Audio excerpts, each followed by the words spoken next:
I remember the time where having a peaceful bedtime was just a dream for me.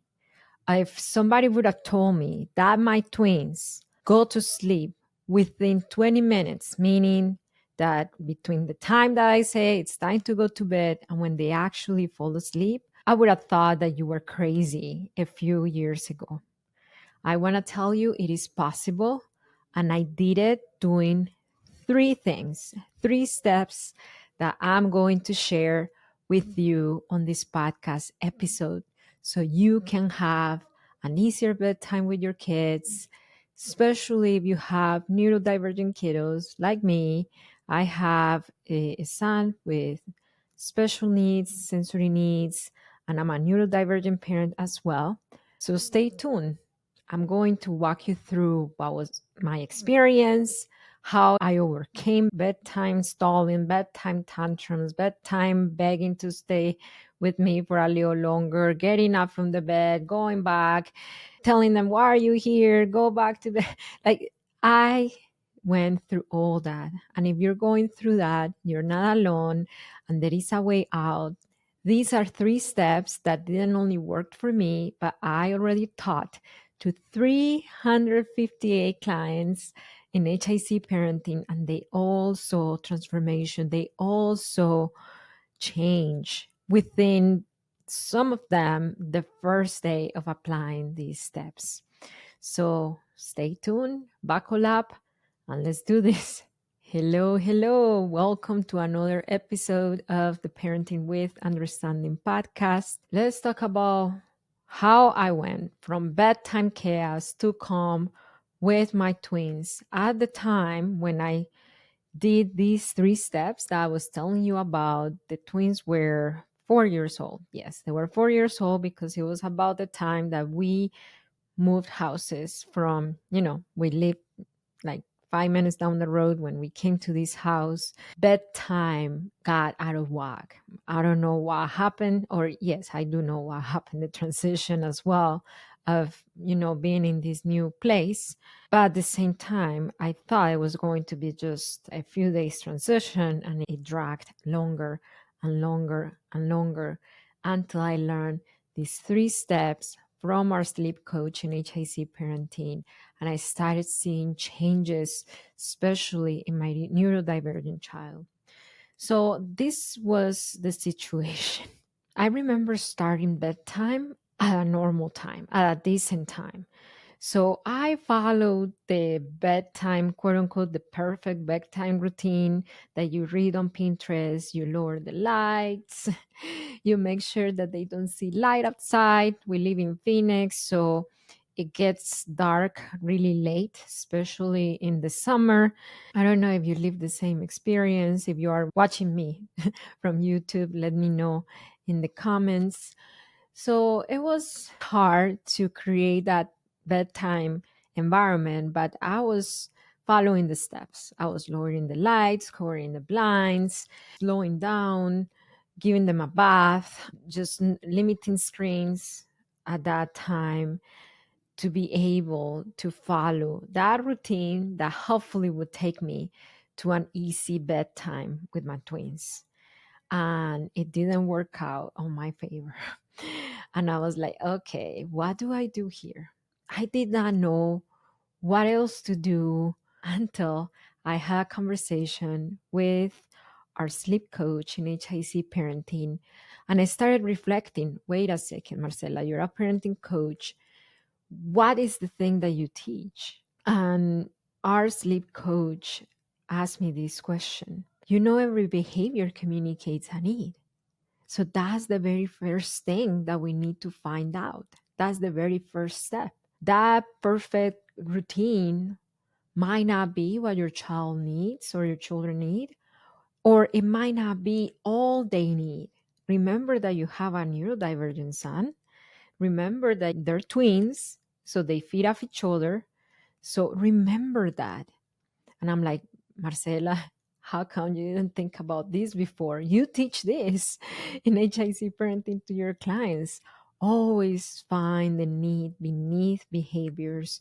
And I wasn't doing that. I was focusing on, let me create the perfect routine, and then they would magically transition to bedtime. So, with coaching, I found out that my children's sensory needs, especially my neurodivergent one's sensory needs, were not helping him wind down and calm down and go to sleep. And he was making the other one excited, and they were feeding off each other just because one of them had pressing sensory needs that I was not seeing and I was not meeting at bedtime. That's the very first step that I did. I found the hidden reason why my sons were not going to bed that easy. One of them has sensory needs. He is a sensory seeker, so he needs the pressure, he needs strong physical contact, he needs to feel awake, for a lack of better words, if that explains it to you. He needs to feel that sensory input and to calm down. Even when he's upset, he needs that strong sensory input. So we started meeting that need. I bought a weighted blanket, and then while he was at bedtime, we read stories. So in story time, he was under his weighted blanket. And then I remember, just by meeting his sensory needs, his little eyes started going to the back of the head and getting so tired and sleepy that he didn't even have energy to get his twin excited. So that was the very first thing that I want to give to you. Find the need. With our clients in HIC parenting, that's the very first thing before we move into any other thing. Some clients who struggle with bedtime battles with their kids, they might have different needs. In my case, it was sensory. Maybe in your case, your child has bedtime separation anxiety, or your child is living a developmental transition like potty training, and that's interfering from them winding down and go to sleep because they're thinking about reading their body cues. It's kind of like when you're learning how to drive, that you're very conscious about something. They're very conscious about reading their body, and that impairs them from winding down. So find the need. And at the end of this episode, stay, because I'm going to show you one very exciting thing that we have for you to help you find the need. That once you meet it, is going to make bedtime a lot easier. Number two, I started building my twins' confidence in knowing that they can meet their own sensory needs when they wake up in the middle of the night. I don't know about you, but I wasn't just dealing with bedtime struggles. If they woke up, especially my special needs one, if he woke up in the middle of the night, he used to go to my bed, and it was a struggle to get him to go back to sleep in his bed, you know. He would happily go back to sleep in my bed, but that wasn't working for me because I have autism, and it was too crowded in the bed. My husband, my son, me, it was too much for me to calm down and fall asleep myself. I didn't have the option, considering my needs, to co-sleep with my child. If that's your option and you love it, go ahead. I don't have anything against it. But if co-sleeping doesn't work for you and you want to find a way for them to, when they wake up in the middle of the night, because they will, sleep cycles start and end. They're about 90 minutes, 45 to 90 minutes, and children wake up, for them to be able to put themselves back to sleep. It is real a myth of when parenting gurus out there in social media that have not gone to school to study this to help you say, hey, I'm going to teach you how to get your child to sleep through the night. Nobody sleeps through the night. Nobody. Because there are sleep cycles. After it wears off, you wake up. for a little bit, you kind of move around. That's why you wake up and you're not in the same position a lot of the times, and you don't remember how you got to the other side of the bed. But it's because you you woke up and you had your skills to put yourself back to sleep. And that's the second thing, building up those skills so they know how to meet their needs. In my son's case, their sensory needs. So he didn't need to go to me, asking to stay in my bed, basically. So now, in my case, again, it was sensory needs, and we knew how to meet it. Now, there is something about weighted blankets. I don't consider them safe. I don't think son seguras when it comes to children sleeping with them. To calm them down, yes, but not to sleep with them. So that was not even an option for my child for the middle of the night. But then we troubleshooted. Is that the word? I please help me, Jesus. Sometimes I feel like I can speak English. Some other times I'm like, okay, Marcela, I think estás muda. You don't know English, you don't know Spanish. How are you going to communicate today? So my son, I taught my son that when he wakes up in the middle of the night and then he has that need for pressure, he could squeeze his pillow, he could give himself a big bear hug, and rock a little bit and go back to sleep. It took time to develop that skill. It took time, it wasn't overnight that he was doing that. But once he got it, it eliminated nighttime wake ups, meaning getting ups and going to me. That's the second thing that I want to give you today. Once you know what the need is, build the confidence in your children that they can put themselves back to sleep even if they wake up most of the time. If my children are sick, they look for me. If they're feeling scared, something happened that day and they're feeling scared, they look for me and it's completely fine. I don't deny them from accessing me, but by me developing these skills are like, yeah, you don't need me. Then I see that they're not coming to get me more often, not because they're scared or they know they cannot go, but because they feel confident. That's the second thing. The third thing is, now that we know the needs, now that we're working on these skills so they know how to put themselves back to sleep if they do wake up, it's about creating the routine that works for you. And in this step, I think me doing the perfect Pinterest bedtime routine, that's when I started screwing things up, because the perfect Pinterest bedtime routine doesn't know my children, how they respond to different things. My child is a sensory seeker. So if I deny them from, let's just say, going to the backyard and getting rid of spent up energy in his body in the trampoline, if I deny him of that, I would deny myself an opportunity of meeting his sensory needs that calm him down. So, yes, for me, part of a perfect bedtime routine now is giving them that opportunity to release pent up energy. It might be different in your case. If I were to plug and play this perfect bedtime routine that I have for you, you might say, hey, if I give my child an opportunity to jump in the trampoline at bedtime, it would not work. And you're right. It's okay, because every child is different. So we need to see what the needs are, what the skills that we need to develop, and from there, develop the routine that works for you. So let's wrap up.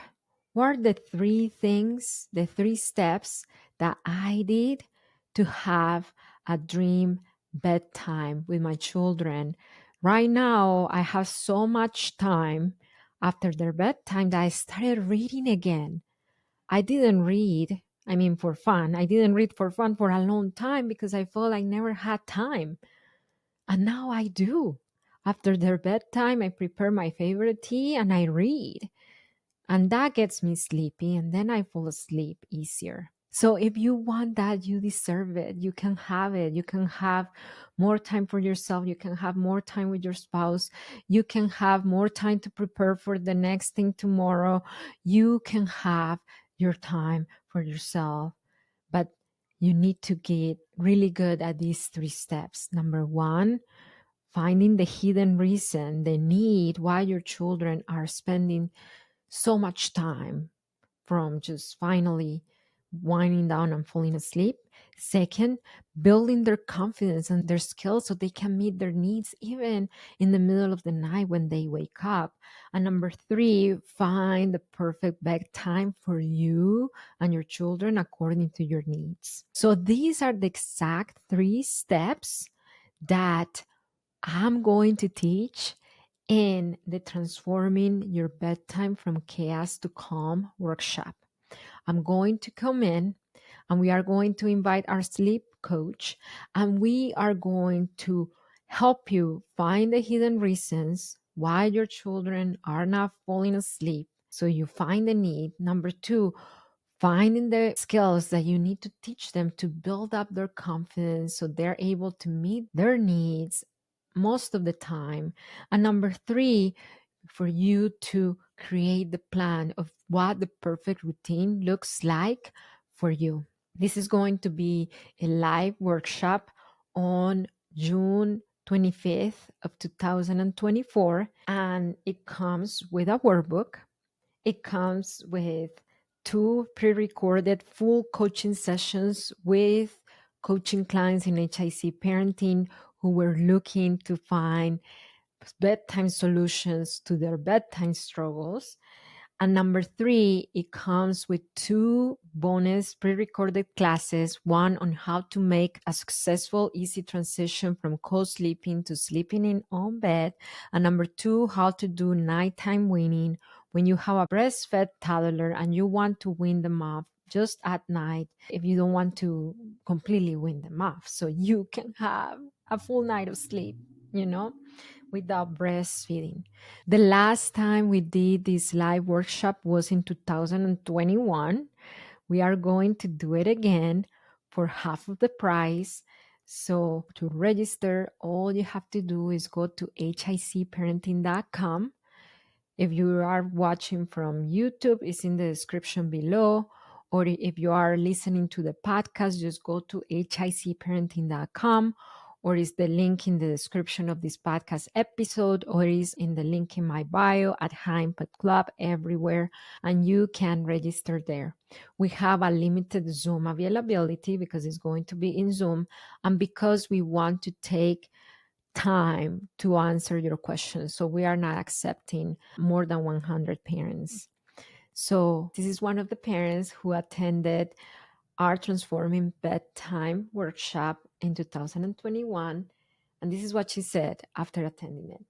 My 2-year-old was having a hard time going to sleep, often up until 10 or 11 p.m. This was a new behavior, but was happening consistently for the past 3 to 4 months, keeping my 1-year-old up as well. On the third day of applying these new skills, my kids fell asleep at 7:15 p.m. and they have successfully fallen asleep no later than 8:30 p.m. ever since. And this is one parent who attended this workshop in 2021. I don't know when is the next time that we're going to do a live. So this is the opportunity to come in and start having easier bedtime. If you are watching from YouTube, comment what is one thing that stood out to you? What could be for you the perfect bedtime routine that works for you? Let me know in the comments. Remember that it only takes understanding of yourself and of your children's needs to transform your parenting. That's Parenting with Understanding. If this podcast episode helped you or our Parenting with Understanding podcast in general, leave us a positive review. Just open the description and let us know how the Parenting with Understanding podcast has helped you bring peace to your parenting and raise emotionally healthy children. I'll see you on the workshop. Ciao.